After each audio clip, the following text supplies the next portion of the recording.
Hello everybody, Roker Ranter here. Now before I start, I just want to say, if you go back 11 days on to the 5th of July and watch a rant I done about team selection, England's team selection, go and watch that first before you watch this, and then it'll all make sense a bit better for you. But England are out of the World Cup, getting beaten in the semi-finals 2-1 in Atlanta by the RGs. Now, I get it, everybody's going to jump on the tactics, obviously defending a 1-goal lead. I mean, I fucking hate defending these head coaches and managers who go out and defend a 1-goal lead. I'm not a fan at all. I had to sit there through fucking Jack Ross's Sunderland season, where he literally done that for the full fucking season, and then done it 80 minutes. We were 1-0 up in the first 5 minutes in the playoff final, and he literally defended a 1-goal lead for 80 minutes. So I'm not a fan at all. I don't want anyone defending for me. You should just go toe to toe with someone who the better team will always win. So that'll be always how I think anybody should set up, whether you're England manager, domestic club manager, just have a fucking go. I'm not a fan of this fucking setting up to defend 1-goal leads. However, he did do it against Mexico and it worked, albeit it was a little bit late. I think it was like last night he fucking done it on like 35 minutes. He shit his pants, didn't he? So it was a bit ridiculous, especially against the quality of Argentina, because we can talk about Mexico, we can talk about Norway. Argentina is just a totally different level, and this manager Tommy Tickle was brung in for these games because it was sold to us, the fan, that when Tommy Tickle come in, he was going to get us through the games that Southgate couldn't, and then he failed.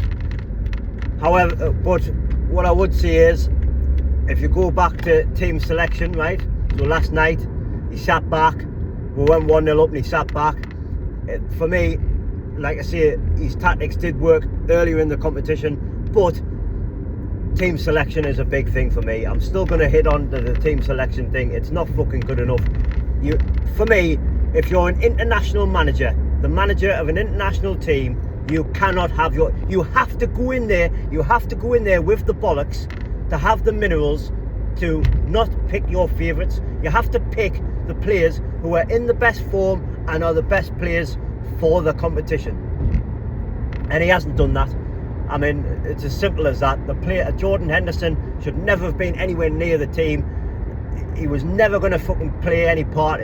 You know, if you want to take him as a cheerleader, put him on the coaching staff and take him as a member of the coaching team if you want him to do drills and stuff.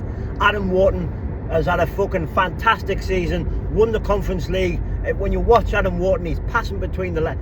He is so positive in that midfield role. He would have been much the better option to take, and he would have done a better job. I mean, I know people are going to probably say about Kobbie Mainoo. I don't even want to get into that, because I can't believe he didn't even get a fucking minute, man.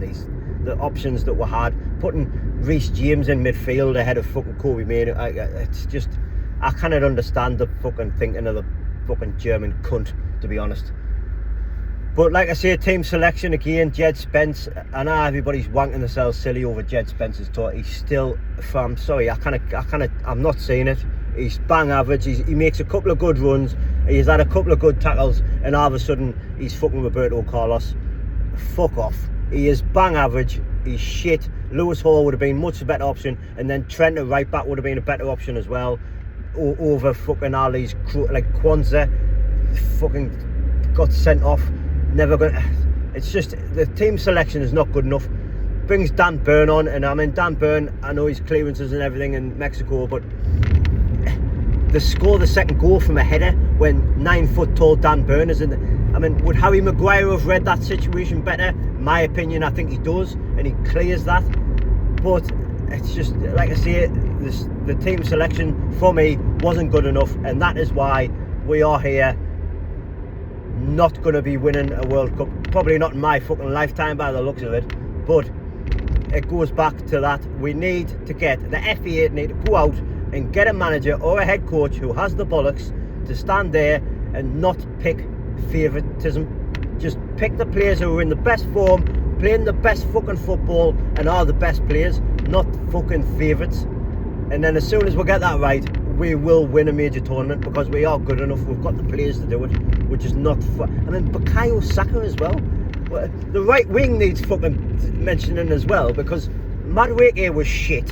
Bukayo Saka was fucking croaked the fuck. Why not take Jarrod Bowen? Look at the. I know West Ham got relegated, right? But go back and look at the stats of Jarrod Bowen's season in a relegated West Ham, and you're telling me a half-croaked Bukayo Saka and a Madueke is better than Jarrod Bowen? I think not.